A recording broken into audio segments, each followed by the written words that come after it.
السلام علیکم، میرا نام صبا رضوان ہے۔ کچھ دنوں سے جو منظر عام پر میرا ڈیبیٹ کا ویڈیو ہے وہ آپ لوگ دیکھ رہے ہوں گے۔ وہیں سے آغاز کرتی ہوں جہاں سے روکا گیا تھا۔ قبل میں کچھ کہوں اس سے پہلے میں اپنی نظم کو مکمل کرنا چاہوں گی کہ جس کی بنا پر مجھے کہا گیا کہ میں نے ہمارے بانی پاکستان کو للکارا ہے۔ پہلے نظم سن لیتے ہیں، اس کے بعد میں بات کرتی ہوں آگے۔ یہ نظم ہے چونکہ تو میں نے تو لکھی نہیں ہوگی، یہ کسی شاعرہ کی لکھی نظم ہے اور اس کا عنوان ہے کہ قائد اعظم سے خطاب۔ اس کے 3 پہلو ہیں کہ ہمارا ملک ہم نے کس جد و جہد سے حاصل کیا، اس کے بعد ہم کتنے خوشحال تھے اور اب ہمارا کیا حال ہے۔ قائد اعظم سے خطاب۔ قائد اعظم آؤ ذرا تم دیکھو اپنا پاکستان، جس کی بنیادوں کے خاطر لاکھوں نے دی اپنی جان، جس کے خاطر کھیت جلے، کھلیان جلے، گھر بار جلے، ماؤں کے سینے چاک ہوئے جب کڑیل بیٹے خاک ہوئے۔ کلیوں کا سارا روپ مٹا، پھولوں کا سنگھاسن ڈول گیا، پرواز پرندے بھول گئے، احساس کے جھرنے سوکھ گئے، دریا کی روانی رک سی گئی جب خون کی ہولی کھیلی گئی۔ دشوار بہت تھی راہ مطلب، ہر گام مگر ہم ساتھ رہے، ہم بن کے تمہاری شان رہے، ہاتھوں پہ لیے قرآن رہے، جو تم نے کہا وہ ہم نے کہا، لے کر رہیں گے پاکستان، بن کے رہے گا پاکستان۔ لیکن جس دھرتی کو خون دیا تھا اس دھرتی کے حال برے ہیں، مکر و ریا کے جال بچھے ہیں، نفرت کی وہاں آگ لگی ہے، بستی ساری نرک بنی ہے، چہرے سب گہنائے ہوئے ہیں، پیکر سب کو جلائے ہوئے ہیں، جتنے بھی تھے دیپ بجھے ہیں، راہ دکھانے والے تارے ایک ایک کر کر ٹوٹ رہے ہیں، گھر کے گھر ویران ہوئے ہیں، لاشوں کے انبار لگے ہیں، چور لٹیرے قاتل سارے شہر کے چوکیدار ہوئے ہیں، حرص و ہوس کے مت والے بھی دھرتی کے حقدار ہوئے ہیں۔ کوئی نہیں یہ دیکھنے والا، کوئی نہیں یہ پوچھنے والا، کن ہاتھوں میں سونپ گئے تم جان سے پیارا پاکستان۔ قائد اعظم آؤ ذرا تم دیکھو اپنا پاکستان۔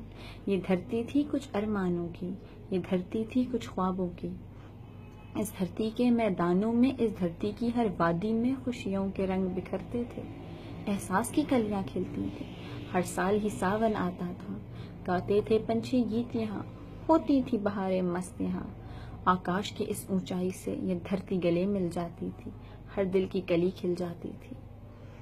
لیکن ایک دن وہ آیا جب سورج نے منہ کو ڈھانپ لیا، پھر دن کی روانی رک سی گئی، راتوں کی حلاوت کھو سی گئی، چہروں پہ نقابی ڈالے ہوئے کچھ لوگ ادھر بھی آ نکلے، پھر آگ لگاتے وادی میں، انسان کو جلاتے راہوں میں، ہر گھر میں، ہر ایک بستی میں، وہ بھوک بنے، افلاس بنے، وہ شعلہ بنے، وہ آگ بنے، انسان تھے مگر شیطان بنے۔ اب یہ دھرتی ہے مجبوروں کی، یہ دھرتی ہے محتاجوں کی اور مہر بلب انسانوں کی۔ یہ لوگ ابھی تک زندہ ہیں، یہ زندہ کیا بس مردہ ہیں، انہیں رہزنوں نے لوٹا ہے، انہیں قزاقوں نے مارا ہے۔ آلام کی کالی راتیں ہیں اور اشکوں کی برساتیں ہیں، ان محلوں میں، ایوانوں میں، شفاف چمکتی میزوں پر ایک بزم سجائی جاتی ہے، اخلاق کے چرچے کرتے ہیں، تہذیب کے قصے کرتے ہیں، ان ایوانوں سے دور کہیں انسان کی عظمت بکتی ہے، ایمان کو تولا جاتا ہے، انصاف کو بیچا جاتا ہے، صد پارہ دل کی کاشوں پر، انسان کی برہنہ لاشوں پر، یا بھوکے گدھ منڈلاتے ہیں یا موت کا سکہ چلتا ہے، اس دوزخ میں سب جلتا ہے۔ کیا ظلم ہے ان کو یاد نہیں، اجداد نے جو قربانی دی، ماؤں کی کیسے کوکھ جلی، کیوں بہنیں جاں پر کھیل گئیں، تاریخ کے ایک ایک صفحے پر وہ خون سے لکھی تحریریں، سب بھول گئے ہیں یہ نادان۔ قائد اعظم آؤ ذرا تم دیکھو اپنا پاکستان۔ شکریہ۔ یہ وہ نظم تھی جس میں سے کچھ حصہ میں نے اس وقت اپنی تقریر میں ڈالا جو اس حساب سے مناسب تھا۔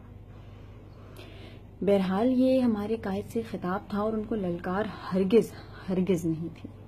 میں کیا کوئی بھی پاکستان کا شہری ہمارے بانی پاکستان کو للکار کیسے سکتا ہے؟ ہم تو ان کے احسانات کا بدلہ ہی نہیں اتار سکتے۔ ہم تو افسردگی سے میں ان سے مخاطب تھی کہ وہ آ کے دیکھیں کہ ان کے اس پاک وطن کا کیا حال ہے.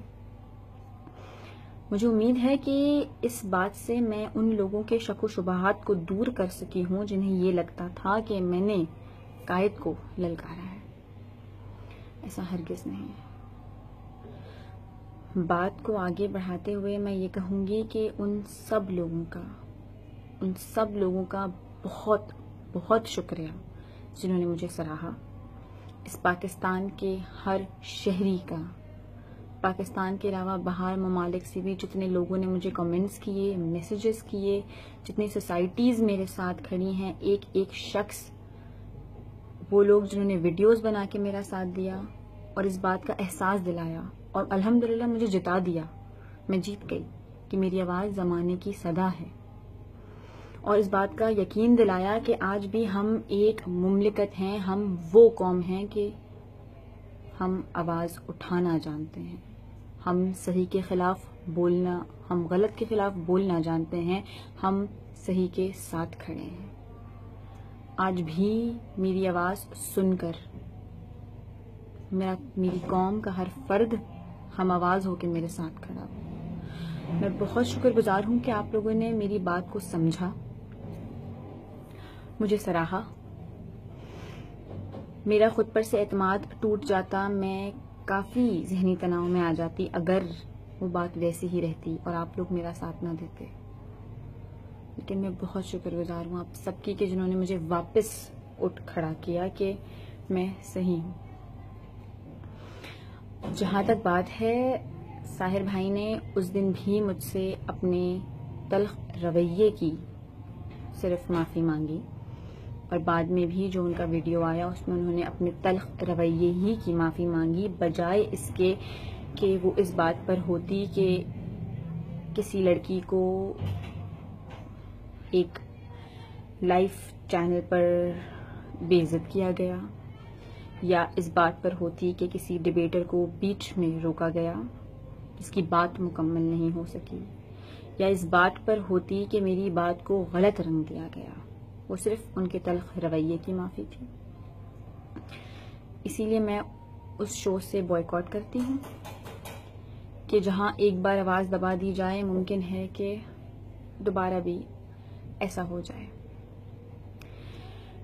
ڈیبیٹنگ میرا پیشن ہے، میں پیشن سے بوائیکاٹ نہیں کرتی، اور یہ تو شروعات ہے، یہ میری جیت کی شروعات ہے.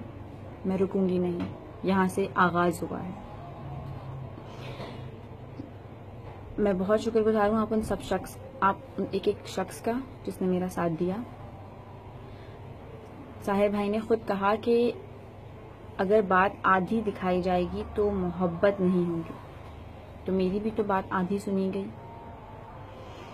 بہرحال آپ لوگ مجھے بہت جلد دیکھیں گے کسی اچھے پلیٹ فارم پر، پھر کسی اچھی جگہ، پھر ڈیبیٹ کرتے ہوئے، پھر اپنا موقف رکھتے ہوئے، پھر اپنی بات کو ثابت کرتے ہوئے.